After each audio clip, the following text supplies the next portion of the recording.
Welcome to Last Week in AWS. I'm Corey Quinn. Let's see what they have for us this time. CloudWatch Logs now supports application load balancer logs. So soon?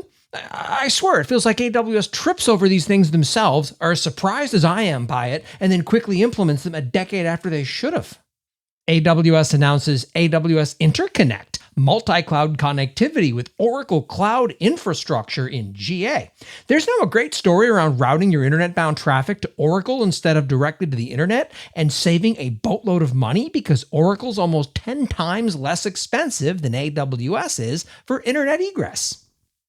AWS announces AWS Bench, an open source benchmark for AI agents on AWS. A benchmark that scores how well AI agents navigate AWS is something that they view as a model test, rather than the stunning indictment that it is of just how dogshit AWS's inconsistent API and CLI surface really is. Note, the ground truth answers assume there is a right way to configure this stuff. Direct Connect now supports BGP route visibility on virtual interfaces. For roughly a decade, diagnosing a routing problem with Direct Connect meant guessing which prefixes AWS dropped, then opening a support ticket to have someone else guess too. Now you can just look. Free, no less. Every network engineer alive deserved this in 2016. AWS IAM Identity Center extends multi-region support to Identity Center directory. I've always been uncomfortable with access being region locked. One bad day in a region means your workforce will not be using the cloud today. Now it's fixed, provided you wire up a multi-region CMK, because provided at no additional cost means the resilience gets billed through KMS instead. Everyone who lived through a US East 1 login outage should be implementing this. AWS announces general availability of policy-based routing on AWS Transit Gateway. Policy-based routing, a feature that Cisco shipped when Friends was still airing, has arrived. No extra charge, which sounds run-of-the-mill generous until you remember Transit Gateway bills per gigabyte per hop, and this removes hops, a rare accidental discount. Your network team gets first match wins rule ordering, so enjoy debugging that shit at 3 a.m. IAM Policy Simulator moves the IAM console and adds additional capabilities. That standalone simulator site always looked like a page someone forgot to decommission during the Stone Age, so welcome to the console at last. SCP support is the real win here, because you can now discover why your deploy gets denied before your on-call engineer does at 2 a.m. over Slack, and it's still free, which counts as news. They're on a roll this week. Kinesis Data Streams now supports scaling down ingest capacity with warm throughput.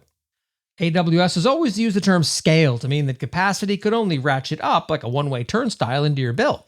Now you can scale down too, provided that you enabled on-demand advantage mode, a name suggesting the base tier was the disadvantage mode, and that this thing costs extra. But shockingly, this feature's free too. Accelerate Spark on EMR serverless with larger workers and shuffle-optimized disks. Serverless, they said. No clusters to size, they said. And now the best practice is handpicking 32 vCPU workers with 2 terabytes of shuffled disk, which is sizing a cluster. Enjoy your infrastructure-free experience. Please specify your infrastructure below.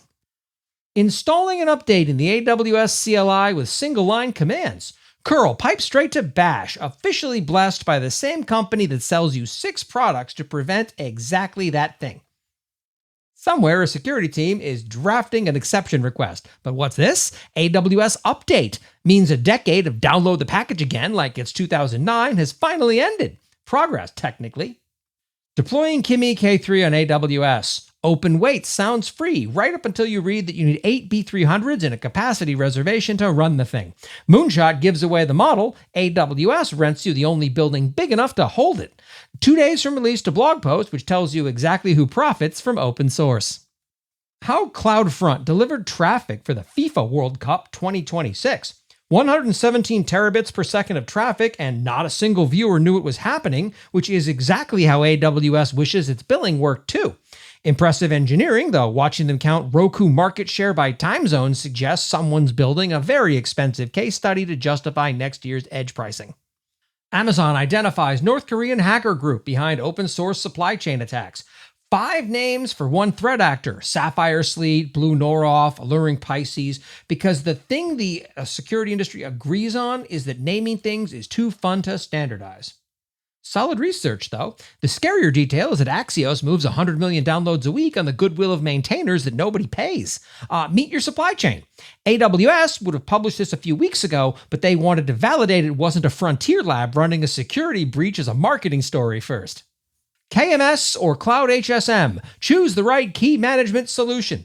Jesus, use KMS unless you're chained to 3DES and a PKCS number 11 integration from 2009. This should be obvious since Cloud HSM runs $1.60 per HSM per hour, while KMS charges $1 per key per month. A decision guide whose conclusion is, please stop buying our other product, is spicier than I would expect from AWS. Shield Advanced is embracing the WAF anti-DDoS managed rule group. What changes and how to prepare? For $3,000 a month, Shield Advanced now bundles the rule group any random customer can flip on solo. Comforting. And block DDoS traffic drops off your bill, which feels less generous when you remember they'd otherwise charge you for the attack. And finally, secure your NPM and pip package updates in Amazon Linux. It turns out the fix for supply chain attacks is procrastination as a control. Wait 24 hours and every recent NPM catastrophe becomes somebody else's incident report. This is weirdly solid advice, and it's free, which means nobody in Seattle got a bonus for it. Your laziest engineer has been doing security work all along. And that's what happened last week in AWS. I'm Corey Quinn. Stick around.